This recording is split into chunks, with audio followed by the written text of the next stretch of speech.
But those walls feel, well, they're tumbling down. You didn't even put up a fight. You didn't even make a sound.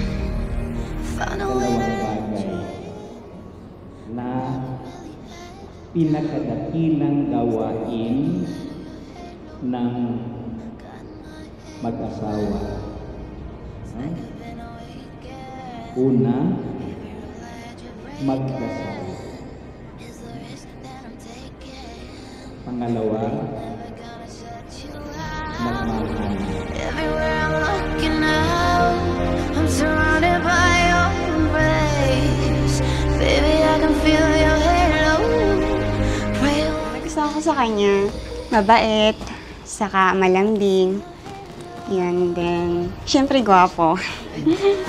Ito na ang aking pinapangarap na matupad na kami makasal. think I'm addicted to your light. I swear I'll never fall again, but this don't even feel like falling. Gravity can't make it. Yung pananalangin ay ang siyang pakikipag-ugnayan natin sa Diyos. Kaya hindi pwedeng hindi magdasal. At ang pananalangin ito ay dapat kasing natural ng ating pagtinag. I'm surrounded by your embrace. Baby, I can see your halo. You know you're my... Nagpapasalamat ako dahil ikaw ang binigay sa akin ni Lord. Thank you dahil dumating ka sa buhay ko. Promise ko, sa iyo na at pakamamahalin kita habang ako'y nabubuhay. I love you. More to the moon and back.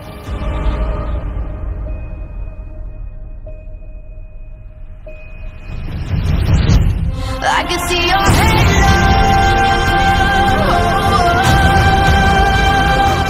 I can see your halo. Pagdating ng pagsasama nyo, sana maging maligaya kayo na katulad namin ni tita mo. Ito ay mayroon ka ng asawa, sana maging tapat ka sa asawa mo at saka magmahalan kayo mabuti.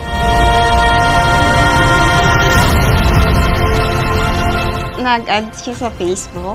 Tapos nung pag-uwi niya dito sa Pilipinas, nagkita kami. Unang kita ko pa lang sa kanya, nakaramdam na ako ng pagmamahal.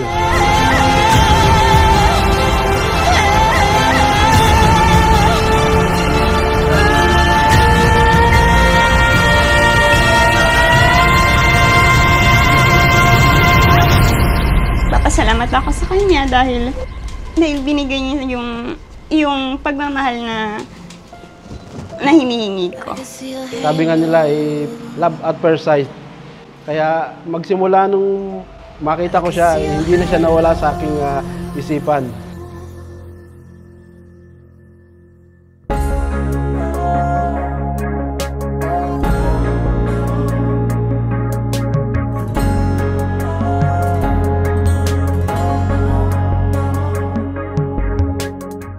Yung pagmamahal ipinapakita sa pamamagitan ng pagsunod sa kalooban ng Diyos. Ibig sabihin sa kanyang mga utos. Kaya nga mga pagkatapos ng sabing sambahin ang ngalan mo, sundin ang loob mo. Ako sa wakas, panatag na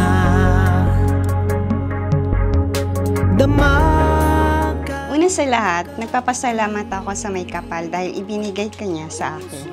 Ikaw ang siyang nagkukumpleto sa aking buhay. Ikaw ang babaeng matagal ko nang pinapanalangin sa may kapal. Pakakatandaan mo na ikaw lang ang aking babaeng pakakamamahalin at sasamahan hanggang sa aking pagtanda. hahanggang kita sa pangako na kailanman di ka na mag-iisa. Huwag nang mangamba.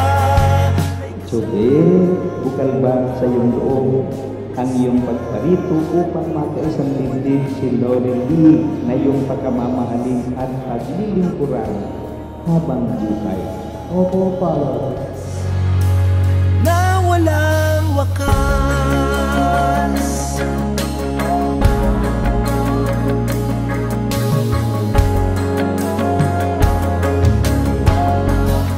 Mas alam ng Diyos yung makabubuti sa atin kaysa sa sarili natin. Kasi sa Kanya tayo nanggaling. Kaya huwag tayong magsasarili.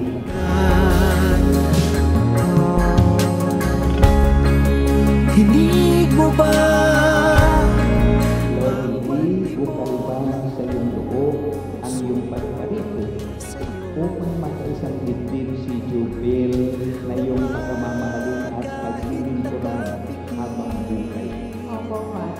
Puso mo lumalapit sa bawat halik. Magdasal, yun yung tanda ng pagmamahal sa Diyos at sa isa't isa. Huwag kakalimutan niyo na. Hagkan kita sa pangako na kailanman di ka na mag-iisa. Huwag nang mangamba. Mahalin mo si Jubel at si Jubel naman mahalin ka. Napakaganda mo.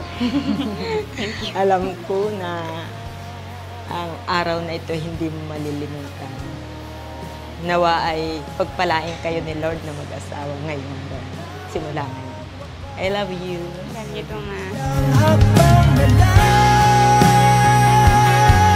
nariyan na ang walang hanggan.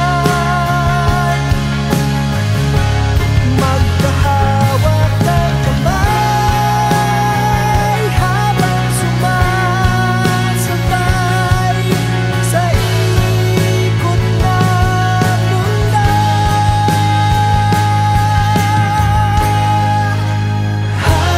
Hahagkan kita sa pangako na kailanman di ka na mag-iisa.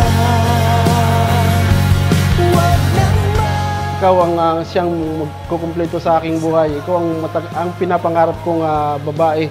At asahan mo na ikaw lang ang babaeng mamahalin ko at pakamamahalin. Hindi kita pagtataksilan o hindi man ako maghahanap ng iba pa. Kahit magkakalayo man tayo, dahil sa isang trabaho, ay ikaw pa rin ang aking iisipin mula sa aking paggising hanggang sa aking pagtulog.